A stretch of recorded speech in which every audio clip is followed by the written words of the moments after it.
Bismillahirrahmanirrahim. Assalamualaikum warahmatullahi wabarakatuh. Alhamdulillah. Salam literasi, salam sejarah, salam literasi sejarah. Para sahabat dan teman semua, bertemu kembali dengan saya Siwisang, penulis buku Girindra Para Raja Tumapel Majapahit. Kita akan melanjutkan istilahnya ngaji sejarah, mengaji kesejarahan Ken Arok Ranggah Rajasa Sang Amurbabumi, pendiri Kerajaan Tumapel Singasari. Mudah-mudahan pertemuan ini menjadi suatu ikhtiar kita bersama untuk saling belajar, menambah cakrawala pemahaman kita terhadap sejarah Nusantara, lebih khusus lagi sejarah para raja Jawa, dan lebih khusus lagi terkait ketokohan Ken Arok atau Ken Angrok Ranggah Rajasa Sang Amurbabumi. Saya menyebut dan menulis tokoh pendiri Kerajaan Tumapel Singasari ini sebagai Ken Arok, bukan Ken Angrok. Sementara dalam catatan Serat Pararaton, tokoh ini ditulis sebagai Ken Angrok. Jadi dalam Serat Pararaton dia ditulis sebagai Ken Angrok. Namun tetapi sebagian banyak penulis atau sejarawan itu lebih banyak mengenalkan sebagai Ken Arok. Sehingga sampai sekarang tokoh ini lebih banyak dikenal dengan nama Ken Arok. Oleh karena itu, kiranya pada kesempatan ini saya ingin menyampaikan bahwa perbedaan penyebutan ini antara Ken Arok dengan Ken Angrok kiranya tidak perlulah menjadi suatu perselisihan atau dipermasalahkan, sebab pada intinya dua nama itu antara Ken Arok dengan Ken Angrok sama-sama merujuk kepada satu tokoh, yaitu pendiri Kerajaan Tumapel Singasari yang setelah naik tahta bergelar Abhiseka Sri Ranggah Rajasa Sang Amurbabumi, yang dalam buku Girindra Para Raja Tumapel Majapahit telah ditafsirkan atau diidentifikasi bahwa Ken Arok ini putra Sri Maharaja Girindra. Oleh karena itu saya menulisnya Ken Arok Sang Putra Girindra atau Ken Arok Ranggah Rajasa Sang Amurbabumi. Tapi sebagai prolog perjumpaan kali ini akan saya sampaikan dulu penyebutan nama pendiri Kerajaan Tumapel. Kita merujuk pada tiga sumber sejarah, yaitu naskah Serat Pararaton yang saya gunakan versi Brandes, kemudian Kakawin Negara Kertagama, dan Prasasti Mula Malurung bertarik 1255 Masehi untuk mengidentifikasi penyebutan nama tokoh pendiri Kerajaan Tumapel Singasari. Serat Pararaton menyebut tokoh yang sedang kita bahas ini sebagai Ken Angrok. Jadi bukan Ken Arok, tetapi tertulis Ken Angrok, yang setelah naik tahta bergelar Sri Rajasa Batara Sang Amurbabumi. Lalu ditulis juga sebagai Sang Amurbabumi Ring Tumapel.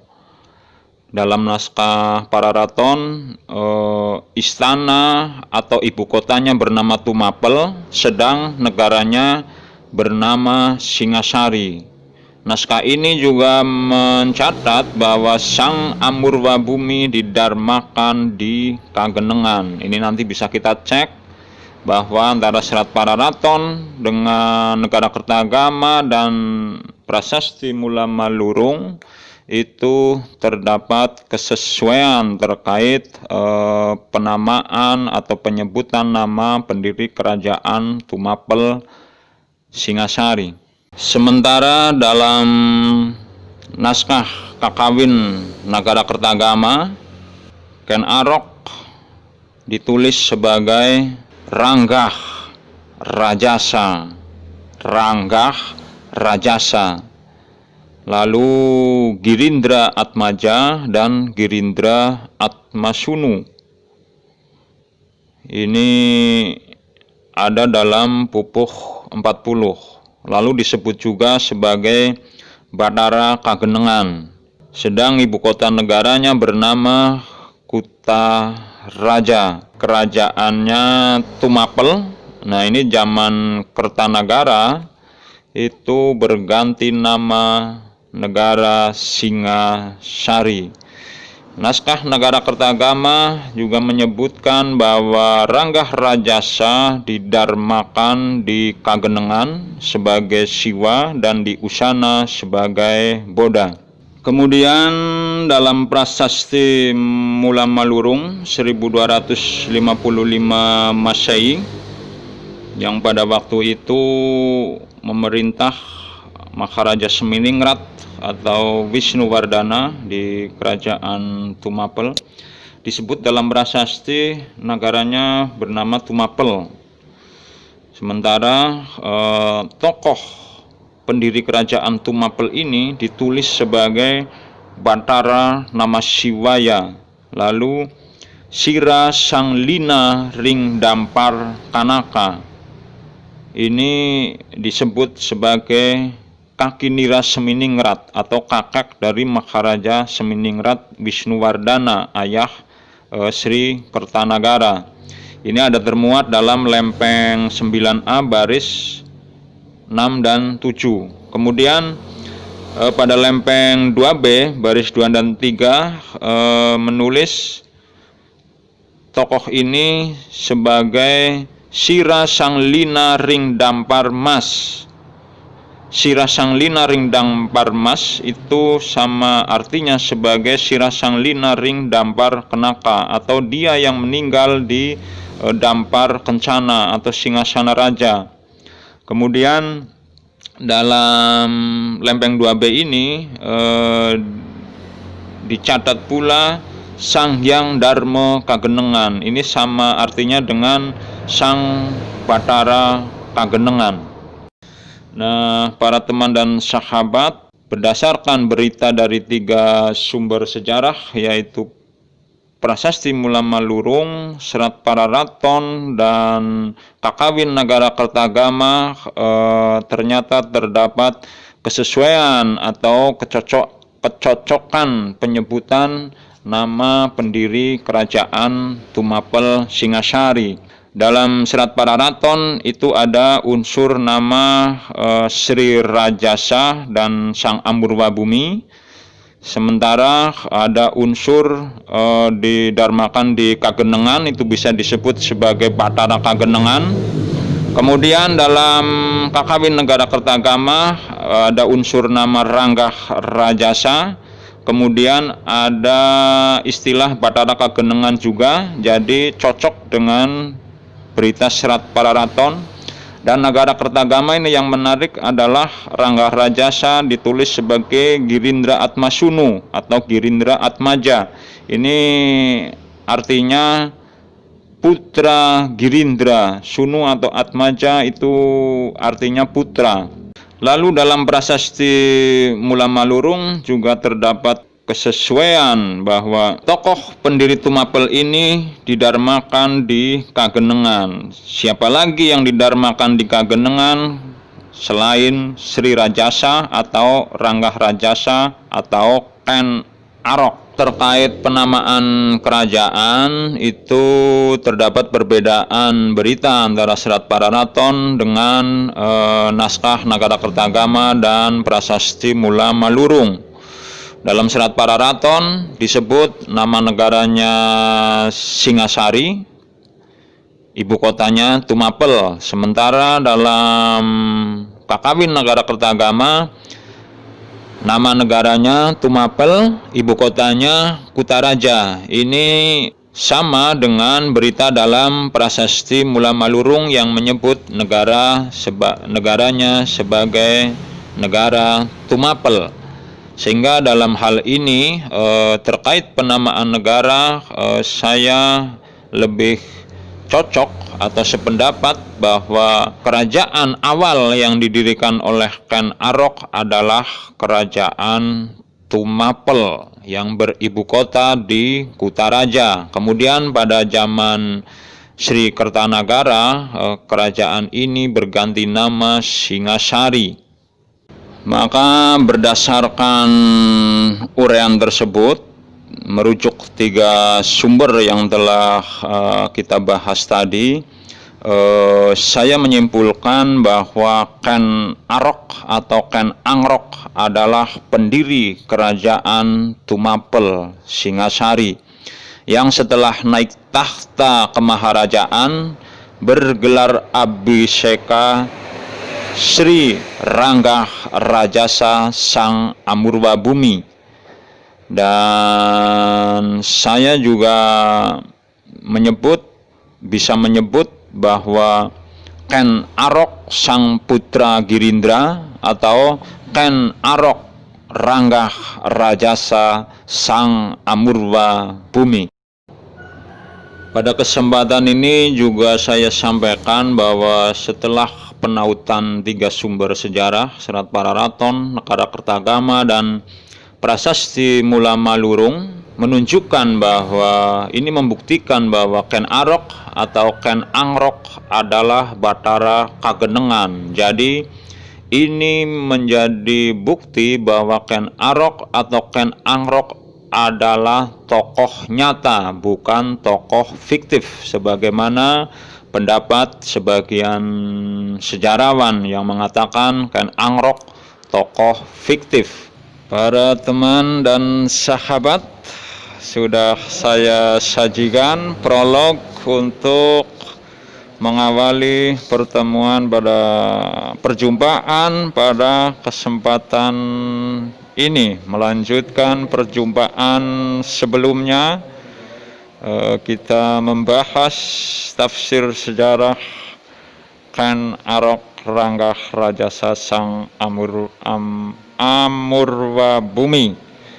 Pada kesempatan kedua ini kita akan memulai dari asal-usul Ken Arok, perjalanan Ken Arok, masa-masa pengembaraan hingga sampai ke Tumapel, bertemu dengan Tunggul Ametung dan Ken Dedes, sampai pada kudeta pertama Ken Arok atas pemerintahan Tunggul Ametung, dan dilanjut pada penyerbuan pertama Ken Arok terhadap kerajaan Panjaludaha yang dalam buku Girindra ditafsirkan terjadi pada tahun 1205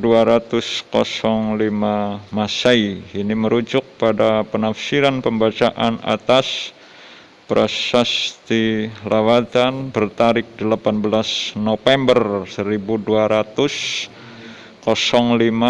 Masehi. Ini yang menarik dari bahasan ini. Kalau dibandingkan dengan berita Serat Pararaton, penyerbuan Ken Arok terhadap Sri Kertajaya terjadi sekali pada tahun 1222 Masehi. Nah, bagaimana kisah sejarahnya?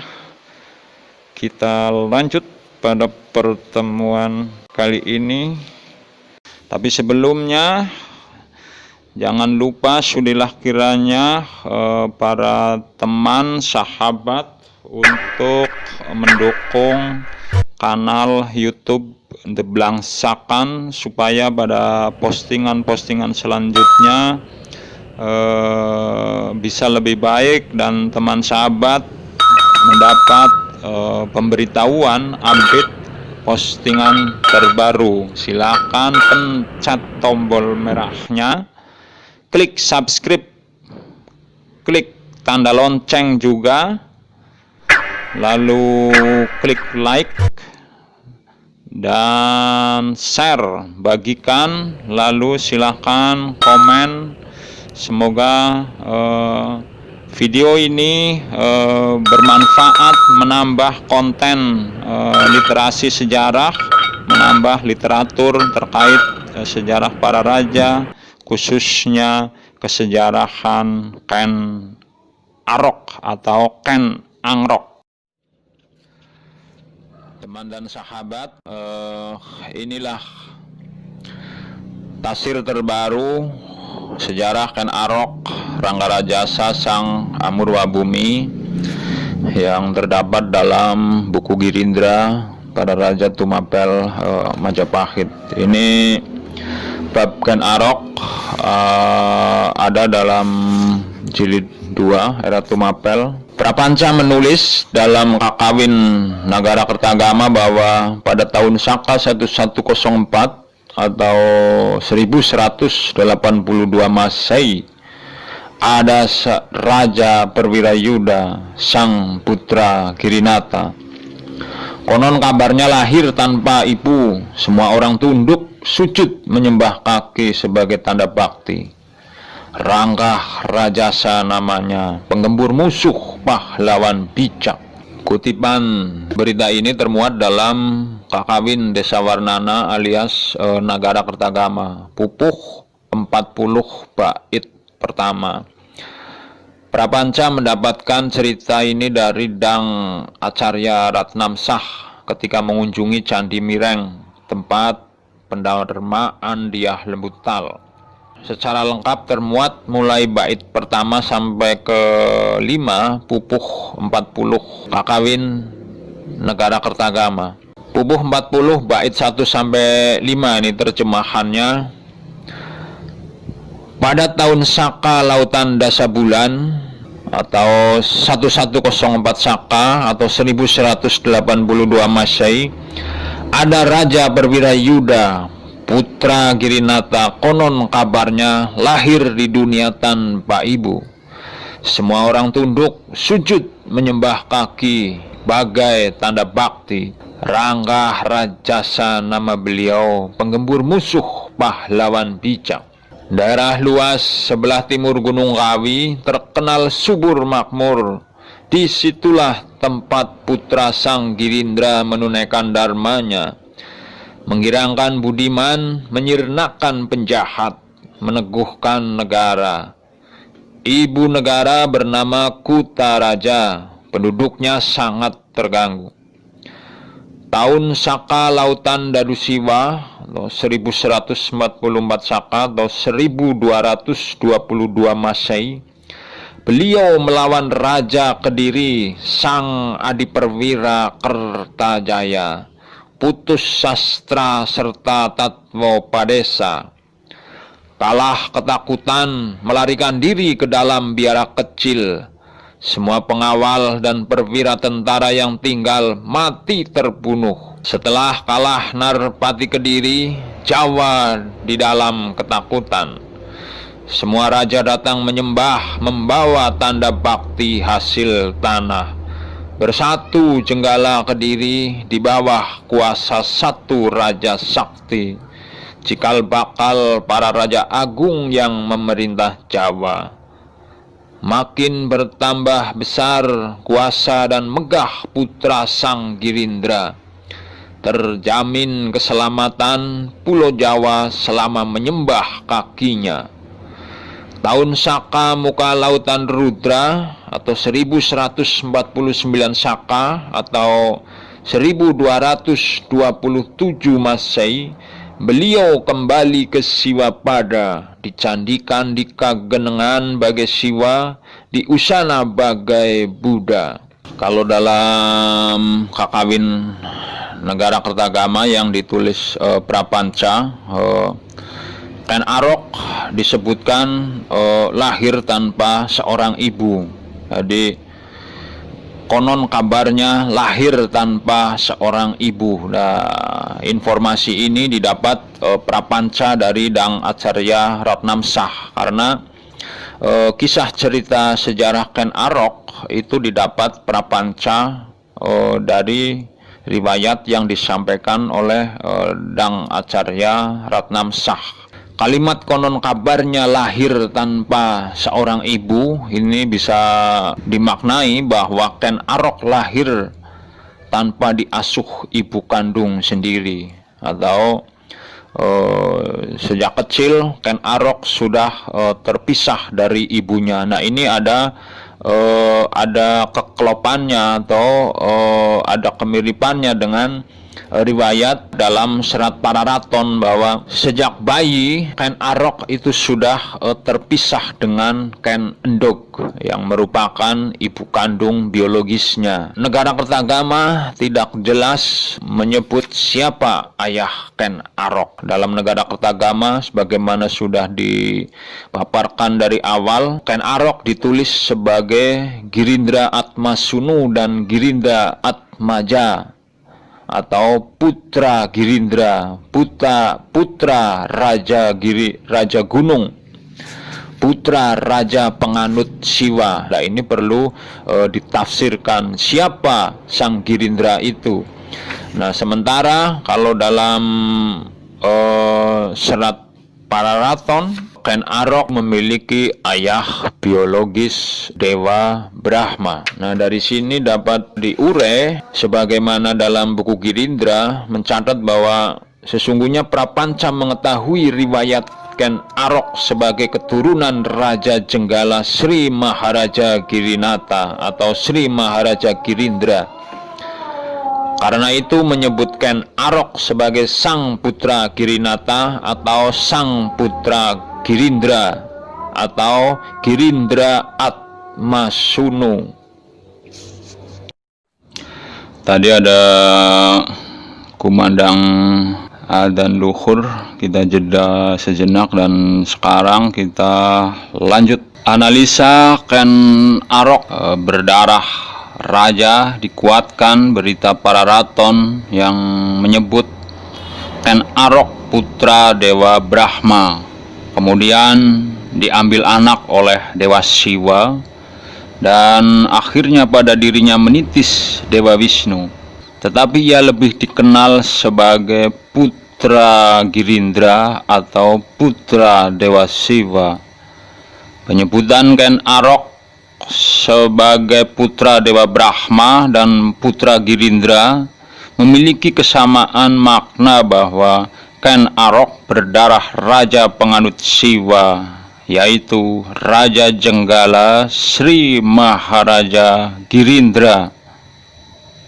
Perlu saya singgung sekilas bahwa dari hasil analisa Siwisang, kerajaan Jenggala dan Panjalu itu adalah dua kerajaan kembar yang riwayatnya itu muncul setelah terjadi pembelahan negara oleh Maharaja Erlangga di akhir masa kepemerintahannya. Nah, dari awal kerajaan Panjalu Daha atau Panjalu Kediri itu ditempati oleh mereka para raja yang menganut agama Wisnu. Sementara di kerajaan Jenggala sejak awal itu ditempati oleh para raja penganut agama Siwa. Sampai pada era Sri Kertajaya, kerajaan Panjalu Daha itu ditempati oleh Maharaja penganut Wisnu. Ini bisa dilihat dari gelar Abhiseka Sri Kertajaya yang ada gelar Wisnu. Sementara kerajaan Jenggala yang ditempati oleh Sri Girindra itu penganut agama Siwa. Girindra juga merupakan nama lain atau gelar dari Dewa Siwa. Terkait berita Dewa Brahma merupakan ayah biologis dari Ken Arok, Kiranya pada kesempatan ini perlu saya cuplik bagian awal yang pada bagian ketika Batara Brahma bertemu dengan Ken Endog hingga terjadi persenggamaan dan melahirkan seorang bayi yang kelak bernama Ken Arok. Kalau dalam serat Pararaton itu ditulis sebagai Ken Angrok. Naskah lengkap serat Pararaton juga sudah saya unggah di kisah sejarah klasik.blogspot.com. Ini naskah serat Pararaton versi Brandes. Silahkan monggo bisa dibaca di sana, dan di sini akan saya bacakan cuplikan pada bagian awal naskah serat Pararaton. Om Awignam Astu Namasidam.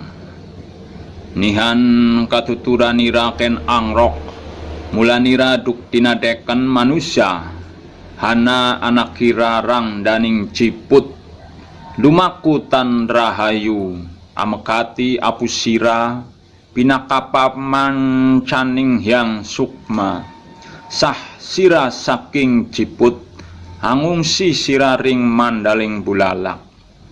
Para pira sang apatur ing bulalak sirambu tapawangkeng, agawe gopuraning asramanira, pinalampahan wedus bang sapalaki dening hyanging lawang.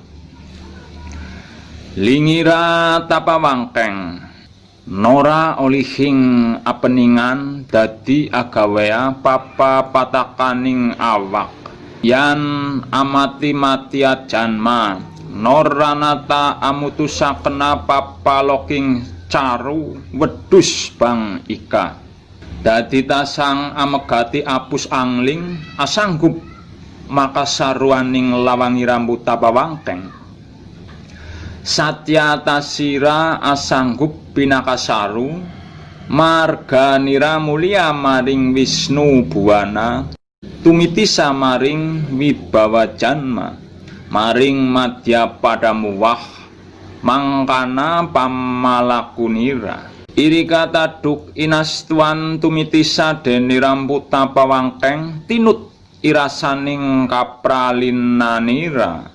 Amukti tasira tumitisa deni rambut tapawangkeng, tinut irasaning kapralinanira.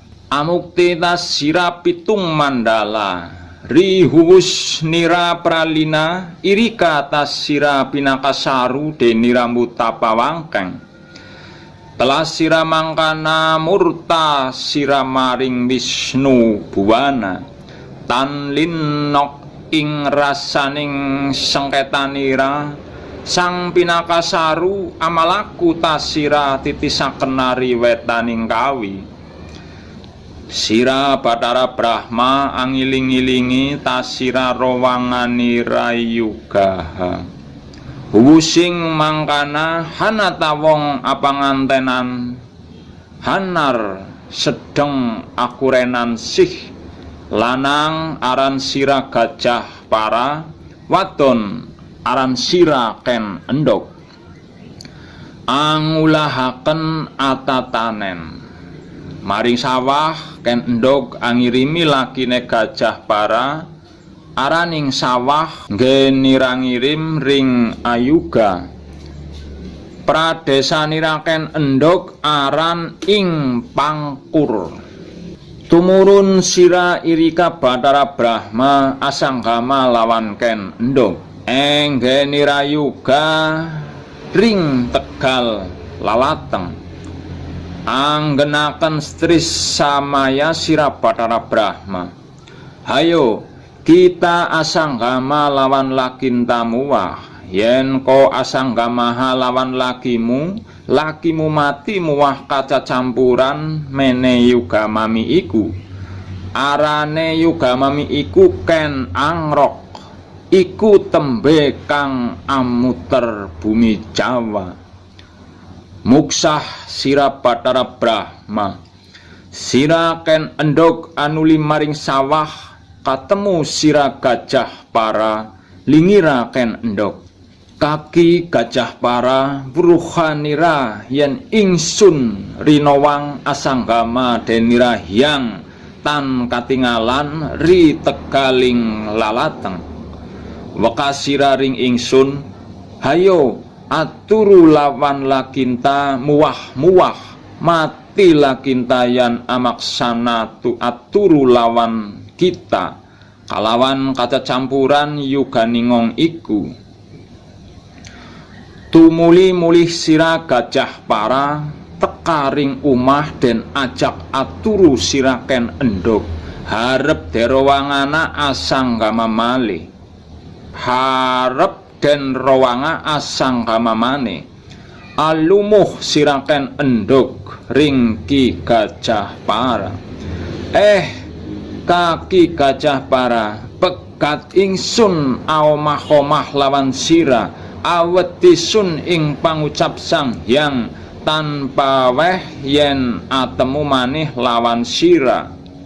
Lingira gajah para, nini angapa sun kapakena, suka ingsun yen apegatana kalawan sira. Dening rena-reni kang saking sira den mulih manih nini maring sira. Pomah-omah ingsun den mulih manih maring ingsun. Tumuli huwusing mangkana ken endog mulih maring pangkur sabrang lor. Sira gajah para maler ing campara sabrang kidul. Durung genep sapasar mati sira gajah para, suraking wong angucap.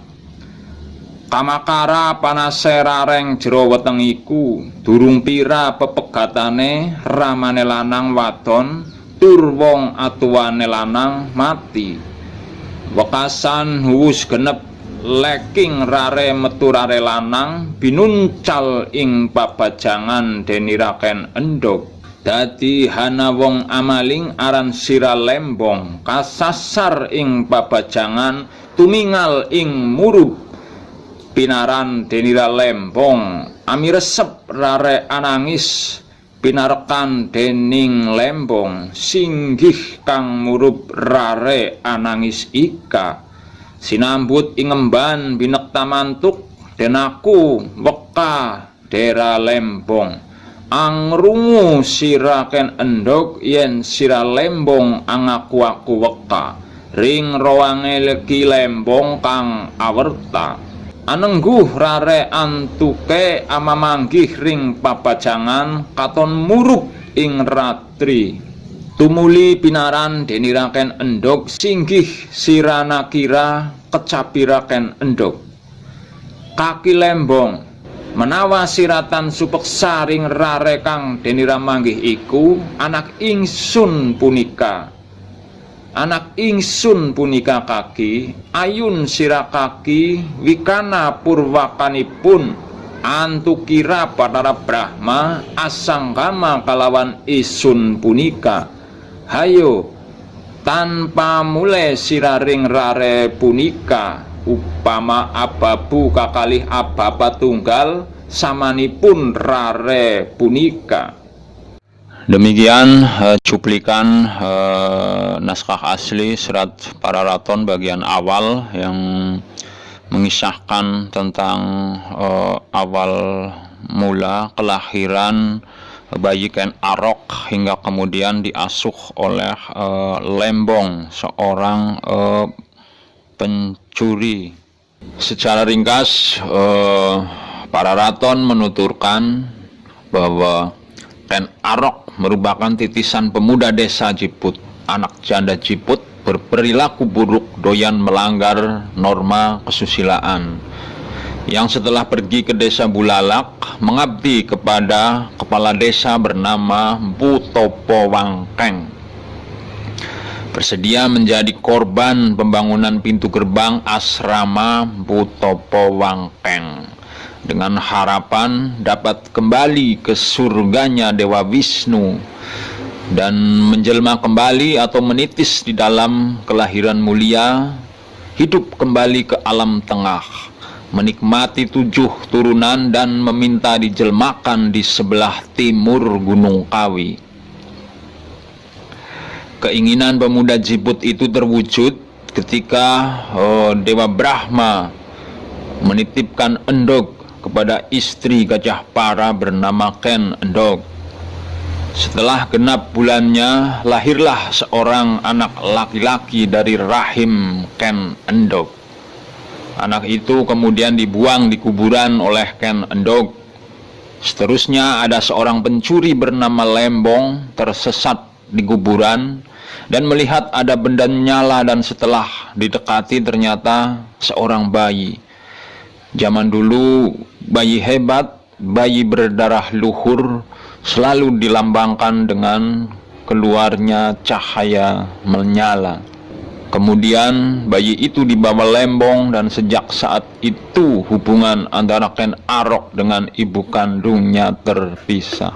Jadi kiranya ini yang oleh Prapanca dalam Negara Kertagama ditulis bahwa Ranggahraja Ken Arok itu konon kabarnya lahir tanpa seorang ibu. Jadi maksudnya bisa kita tafsirkan bahwa Ken Arok itu sejak kecil sudah berpisah dengan ibu kandungnya. Terpisahnya Ken Arok dengan ibu kandungnya itu mengandung makna bahwa semasa bocah Ken Arok mulai berkelana mencari bapak kandungnya, Raja Jenggala. Tetapi ketika itu terjadi peristiwa besar penyerbuan pasukan Panjalu pada tahun 1194 yang dipimpin Senapati Tunggul Ametung. Karena tidak bertemu ayahnya, Ken Arok menjadi sangat sengsara, mengembara dari satu tempat ke tempat lain mencari perlindungan beberapa tokoh Jenggala. Para raton mengisahkan Ken Arok menjadi buronan negara lantaran bertingkah onar di Tumapel. Sangat mungkin perburuan itu terjadi karena pihak Panjalu mengetahui Ken Arok keturunan Raja Jenggala yang dikhawatirkan bakal menjadi ancaman di kelak kemudian hari sehingga perlu ditangkap. Jadi di sini perlu saya sampaikan bahwa ketika terjadi peperangan pada tahun 1194 Masehi sebagaimana dipaparkan di bagian awal, bahwa untuk kesempatan pertama Sri Maharaja Girindra berhasil membuat Sri Kertajaya itu tersingkir dari keratonnya menuju Brangkidul, tetapi beberapa waktu kemudian pasukan Panjaludaha berhasil membalas dengan menghancurkan Jenggala Kutaraja ketika waktu itu dipimpin pasukannya oleh Senapati Tunggul Ametung. Nah, kiranya pada waktu itu Ken Arok yang masih remaja itu datang ke ibu kota Jenggala tapi dalam keadaan perang, dan Ken Arok sejak saat itu berpisah dengan ayahnya. Kalau melihat kronologisnya, Ken Arok lahir tahun 1182 Masehi, kemudian peristiwa perang di Jenggala itu terjadi 1194 Masehi. Jadi ketika terjadi perang antara Sri Maharaja Girindra dengan Sri Kertajaya, usia Ken Arok itu sekitar 12 tahun. Tadi sudah disinggung bahwa Ken Arok menjadi buronan negara. Ini dapat kita baca lebih jelas panjang lebar dalam naskah Pararaton. Pada kesempatan ini saya tidak akan membahas khusus tentang naskah Pararaton, barangkali di lain kesempatan. Ini saya hanya akan mengambil titik-titik pentingnya saja. Kisah perburuan berakhir setelah Ken Arok mendapat perlindungan Pendeta Lohgawe. Sang pendeta Siwa itu kemudian menemui Tunggul Ametung, meminta supaya menerima Ken Arok sebagai salah satu abdinya. Tunggul Ametung mengiyakan keinginan itu, mengampuni Ken Arok, menempatkannya sebagai pemimpin pasukan pengawal. Jadi ketika Ken Arok diterima oleh Tunggul Ametung itu atas jaminan dari perlindungan pendeta Loh Gawe. Nah, setelah menjadi prajurit Tumapel, Ken Arok bertekad mengembalikan kejayaan Jenggala. Tekad kuat Ken Arok membangkitkan kekuatan Jenggala ditulis para raton sebagai keinginan kuat memiliki Ken Dedes, perempuan yang menurut pendeta Loh Gawe dianggap sebagai sosok Ardanareswari, sosok yang bakal menurunkan raja-raja besar tanah Jawa. Siapapun lelaki yang menikahinya mendapat kemuliaan menjadi raja tanah Jawa. Menurut para raton, setelah menjadi permaisuri Tunggul Ametung, Ken Dedes kemudian hamil. Saat kehamilannya berusia 3 bulan, Ken Dedes plesir bersama Tunggul Ametung ke suatu taman. Ketika turun dari kereta kencana, tanpa sengaja, kain bagian bawah yang dikenakan Ken Dedes berkibar di sibak angin taman. Tanpa sengaja terkuak betis bahannya, tersingkap bagian terlarang Ken Dedes. Pemandangan itu terlihat Ken Arok, pemimpin pasukan pengawal yang kebetulan mengiringi perjalanan Ken Dedes dan Tunggul Ametung. Ken Arok melihat cahaya mencorong megah dari bagian terlarang Ken Dedes.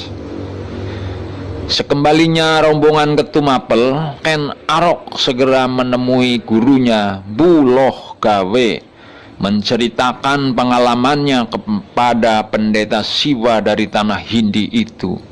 Sang pendeta Siwa Bu Loh Gawe menerjemahkan bahwa cahaya yang dilihat muridnya sebagai cahaya yang hanya khusus dimiliki sesosok perempuan Ardanareswari.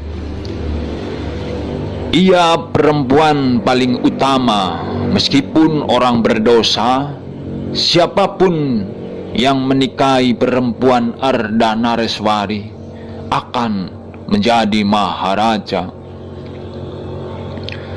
Itu kata Bu Loh Gawe. Kemudian Ken Arok diam memikir sesuatu hingga kemudian kembali berkata, "Bapak Guru, perempuan yang menyala rahasianya itu adalah istri Sang Akuwu Tunggul Ametung.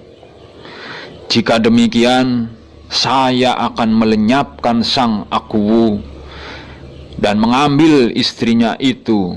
Saya sanggup membunuhnya jika guru merestui."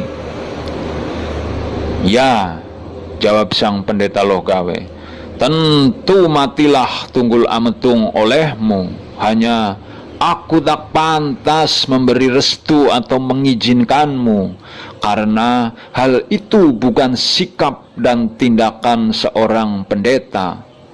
Segalanya terserah padamu, batasnya adalah kehendakmu sendiri." Keinginan Ken Arok merebut Ken Dedes dari tangan Tunggul Ametung sebenarnya bukan tujuan utama. Tujuan utamanya merebut kekuasaan dari tangan Tunggul Ametung. Jika penguasa Tumapel terbunuh, dengan sendirinya Ken Dedes menjanda. Penulis para raton seakan menutup rencana perebutan kekuasaan itu dengan menampilkan kisah tergodanya Ken Arok pada Ken Dedes. Ini watak prosa lama, cerita Jawa kuna seperti legenda rakyat yang selalu menampilkan kisah percintaan. Akan tetapi itu tidak menghapus kenyataan sejarah bahwa tokoh Ken Arok, Tunggul Ametung, dan Ken Dedes benar-benar ada. Buku Girindra para Raja Tumapel Majapahit menulis itu bahwa tokoh Ken Arok, Tunggul Ametung, dan Ken Dedes benar-benar ada, bukan tokoh fiktif. Meski tidak tertutup kemungkinan tiga tokoh itu memiliki nama lain, seperti Ken Arok dalam negara Kertagama punya nama lain Ranggah Rajasa. Kenyataan sejarah lainnya adalah bahwa rencana Ken Arok membunuh Tunggul Amedung. Rencana itu disampaikan kepada Pendeta Loh Gawe. Dalam kehidupan masyarakat pada waktu itu, kaum pendeta merupakan perwujudan kekuatan rakyat. Dukungan kaum pendeta sama artinya dengan dukungan rakyat. Pertemuan Ken Arok dengan Pendeta Loh Gawe yang membicarakan rencana penggulingan Tunggul Amedung merupakan upaya Ken Arok sang putra Brahma untuk mendapat dukungan kaum pendeta Siwa sebagai simbol dukungan rakyat Jenggala. Itu dilakukan Ken Arok setelah dirinya mengabdi di Tumapel menjadi pemimpin pasukan pengawal, atau setelah merasa memiliki pengaruh cukup besar dalam kesatuan keprajuritan Tumapel. Sekali lagi, pada waktu itu Ken Arok adalah sang putra mahkota Sri Maharaja Girindra. Dan sejak awal Pendeta Loh Gawe mengetahui rencana besar Ken Arok membangkitkan kembali kejayaan Jenggala, membangkitkan kembali kejayaan agama Siwa. Siasat yang pertama kali dijalankan adalah menanamkan pengaruh dalam lingkungan keprajuritan Tumapel yang kelak digunakan sebagai kekuatan pendukung utama untuk menjalankan rencana utamanya menggempur Panjaludaha. Hanya para raton sepertinya ingin menyelamatkan nama baik Pendeta Siwa dengan menyisipkan cerita tentang keinginan Ken Arok merebut Ken Dedes dari tangan Tunggul Ametung. Para raton ingin mengatakan bahwa merebut istri orang dilarang ajaran agama Siwa. Karena itu, Pendeta Loh Gawe tidak merestui keinginan Ken Arok merebut Ken Dedes dari tangan Tunggul Amedung. Jadi yang tidak direstui sang pendeta bukan rencana perebutan kekuasaan di Tumapel, melainkan perbuatan merebut istri orang yang dalam pandangan agama Pendeta Loh Gawe sangat tercela, sehingga tidak pantas bagi seorang pendeta merestui sikap perbuatan itu. Adapun Pendeta Loh Gawe merestui rencana Ken Arok membunuh Tunggul Ametung karena di matanya sang putra Girindra mengambil apa yang menjadi hak miliknya, tahta Jenggala. Maka terdorong keinginan kuat memiliki sang Ardanareswari supaya kelak menjadi Maharaja Tanah Jawa. Setelah menemui sang guru, Ken Arok pamit menuju desa Gebang Karuman, menemui ayah angkatnya Blandar Samparan, tukang judi. Setiba di Gebang Karuman, Ken Arok menceritakan segala rencananya kepada ayah angkatnya itu.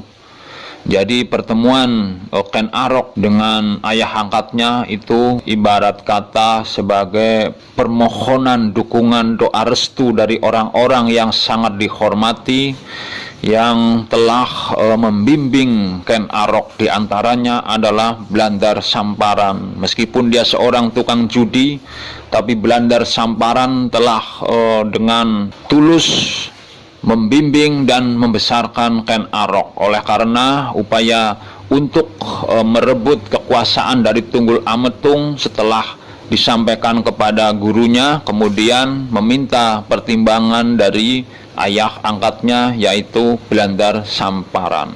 Kelak setelah Ken Arok terwujud cita-citanya menuju puncak kejayaan menjadi Maharaja Jenggala, semua orang-orang yang telah berjasa itu mendapat balasannya, dan ini bisa ditafsirkan bahwa mereka mendapat anugerah Sima Perdikan.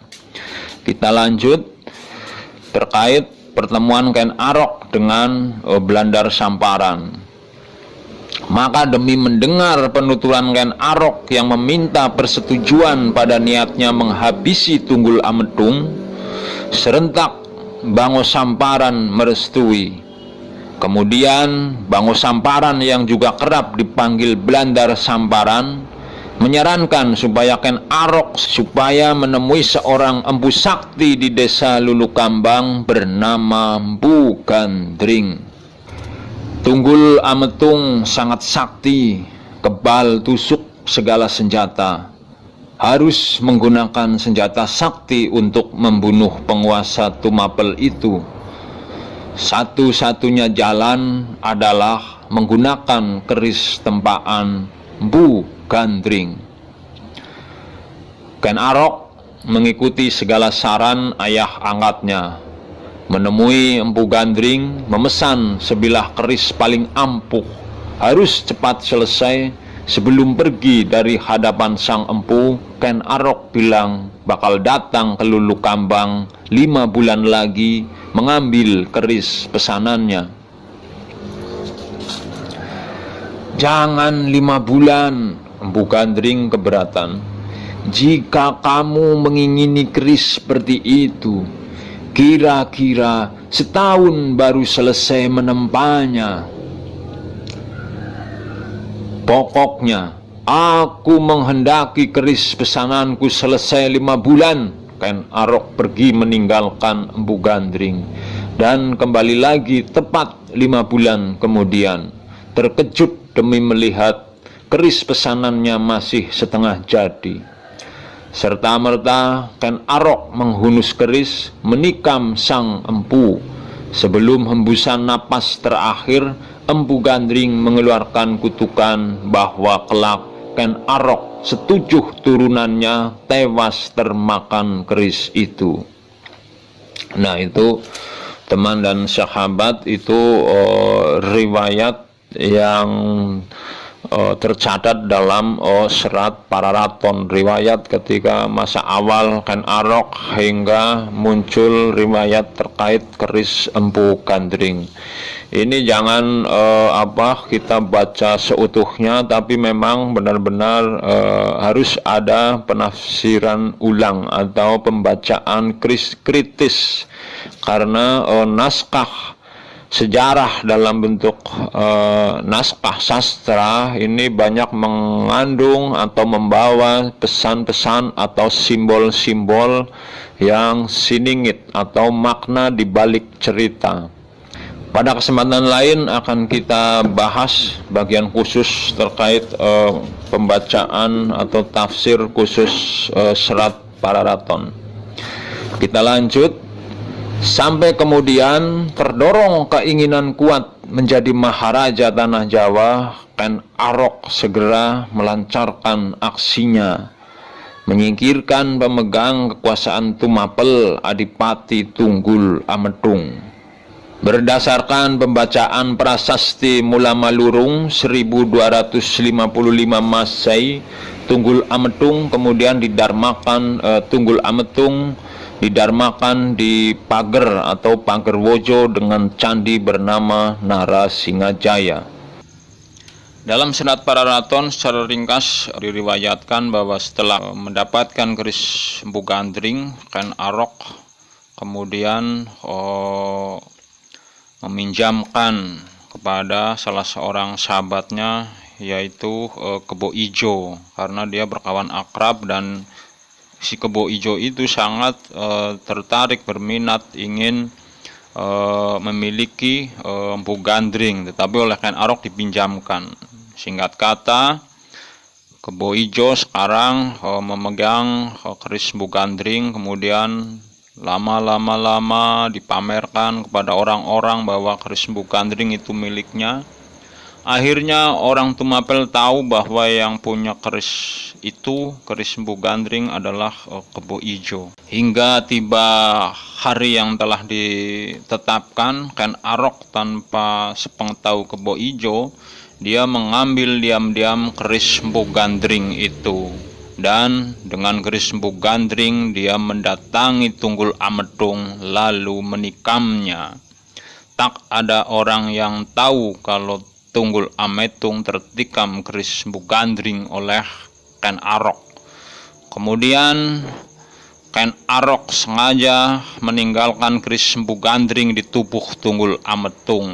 Nah, keesokan harinya orang-orang Tumapel kaget bahwa Tunggul Ametung tewas terbunuh oleh keris yang selama ini dimiliki oleh Kebo Ijo. Nah, itu strategi Ken Arok sampai kemudian orang-orang Tumapel akhirnya menangkap Kebo Ijo. Nah, begitulah riwayat yang ada dalam Serat Pararaton, buku Girindra para Raja Tumapel Majapahit itu menafsirkan terkait riwayat berita terbunuhnya Tunggul Ametung oleh keris Empu Gandring, bahwa peristiwa yang lebih masuk akal adalah bahwa pada waktu itu di Tumapel terjadi penyerbuan dan menewaskan Adipati Tunggul Ametung. Ken Arok bersama pasukannya bergerak memadamkan pemberontakan itu. Ken Arok bersama Pandita Lohgawe kemudian menghadap Kertajaya melaporkan segala kejadian di Tumapel. Lantaran berjasa besar mengendalikan keamanan dan ketertiban di Tumapel, Ken Arok kemudian diangkat sebagai adipati mengganti kedudukan Tunggul Ametung. Karena titah raja semuanya tentu saja mematuhi, bagaimanapun ketika itu Tumapel bawahan Panjaludaha. Segala peristiwa pasti dilaporkan ke Kota Raja Daha. Itu penafsiran dari buku Girindra. Tentunya ada banyak penafsiran, tetapi kiranya itulah yang masuk akal. Tapi pada faktanya bahwa terbunuhnya Tunggul Ametung itu Ken Arok pada posisi yang tidak terlibat, dan orang-orang Tumapel tidak mengetahui jika dalang dibalik terbunuhnya Tunggul Ametung Adipati Tumapel itu adalah Ken Arok. Ini salah satu strategi pertama yang sukses dilancarkan Ken Arok dalam upaya menuju puncak kejayaan menduduki Tumapel dan mengangkat kembali kejayaan Kerajaan Jenggala. Setelah Tunggul Ametung wafat, Ken Arok kemudian menikahi Ken Dedes yang ketika itu sudah memiliki putra hasil perkawinan dengan Tunggul Ametung bernama Sang Panji Anengah Anusapati. Keputusan menikahi Ken Dedes merupakan strategi Ken Arok untuk mendapatkan dukungan para penganut Buddha. Pernikahan itu mendapat restu Pandita Purwa Widada. Ken Arok bertambah kokoh. Siasat ini terbilang cerdik. Buku Girindra para Raja Tumapel Majapahit kemudian mencatat bahwa Ken Arok menduduki Tumapel pada sekitar 1203 Masehi atau setahun setelah Raja Panjaludaha Kertajaya kembali mengeluarkan anugerah Sima Perdikan kepada daerah di wilayah selatan Sungai Brantas dengan keluarnya Prasasti Biri pada tanggal 29 Agustus 1202 Masehi.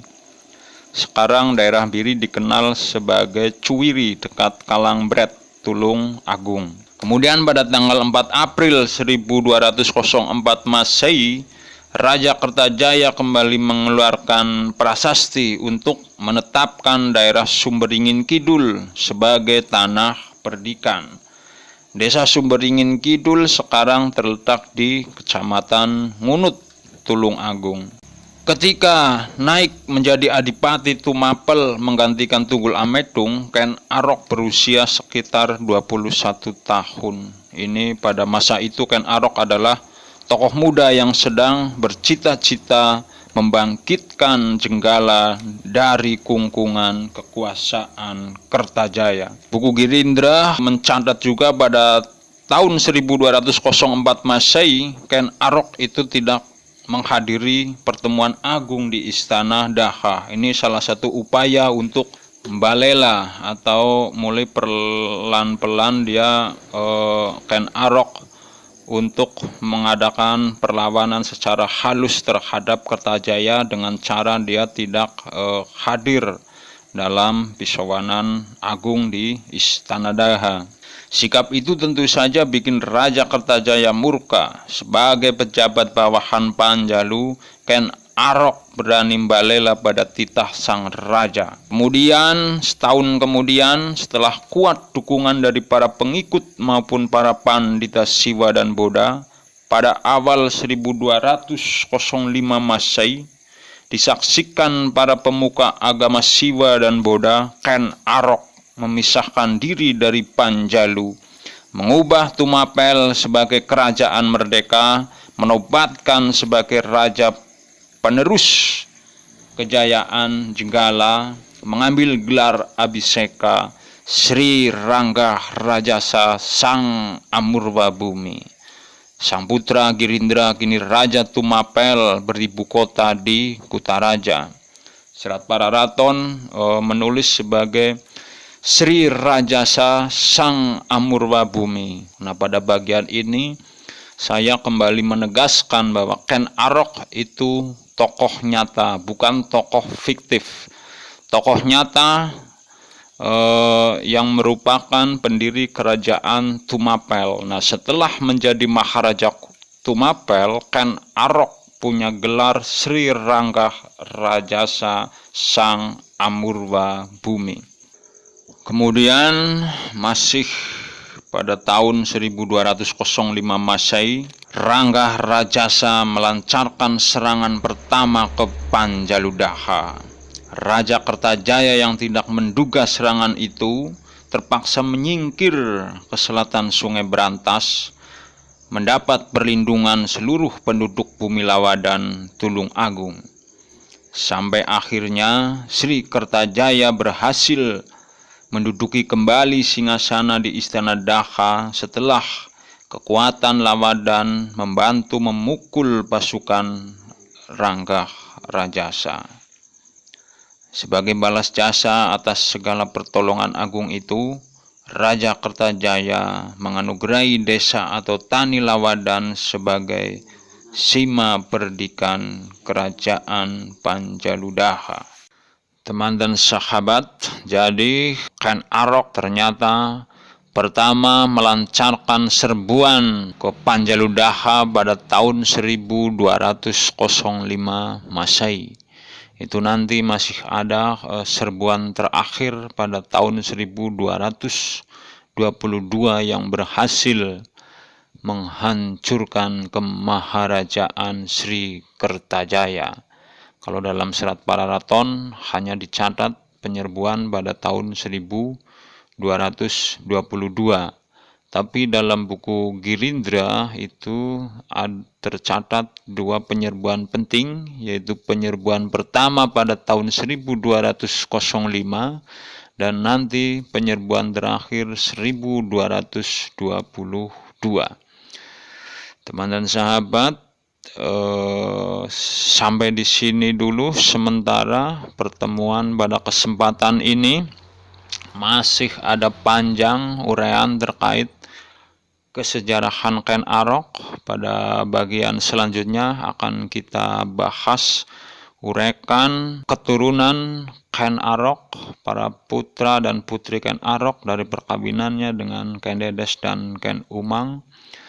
Yang cukup menarik pada bagian ini adalah ternyata Ken Arok melangsungkan pernikahan atau menikahkan putrinya dengan putra dari Tunggul Amedung. Ini tafsirnya kita uraikan pada bagian selanjutnya, dan pada bagian selanjutnya kita akan sampai pada masa ketika Ken Arok menyerbu Daha tahun 1222 sampai masa wafatnya Ken Arok, yang dalam Prasasti Mula Malurung ditulis bahwa Badara Siwa Sang Mokta Ring Dambar Mas, bahwa Badara Siwa Ken Arok wafat di tahta Kencana atau Singgasana Raja. Ini wafat yang tidak biasa.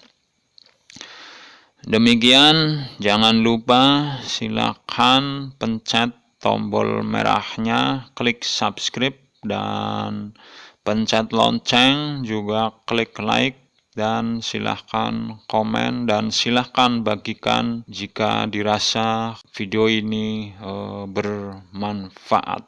Kurang lebih demikian, astagfirullahaladzim, wassalamualaikum warahmatullahi wabarakatuh. Salam literasi, salam sejarah, salam literasi sejarah.